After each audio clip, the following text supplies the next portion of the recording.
How are you guys? Second intro to the bike. I guess I've had it for a few months now. I haven't really had too much go wrong with it. I've seen on YouTube and stuff there's a lot of things going wrong with these bikes, but I had new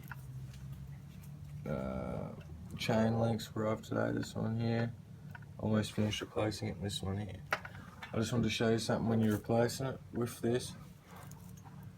When you put your chain link in, obviously you put your flat piece on, you push it down, fits nice. Then when people come to this piece, this is where some people mess up. People put it this way. When that's spinning around, that's going to hit something and pop off. If you have it sitting that way, when it's spinning around, it hits it, it's just going to roll off of it. So we want to put it on that way. Let me go to stationary camera.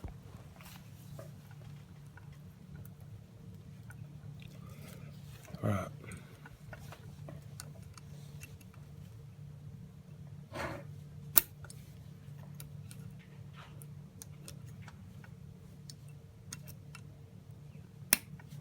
Alright. Easy as that, guys.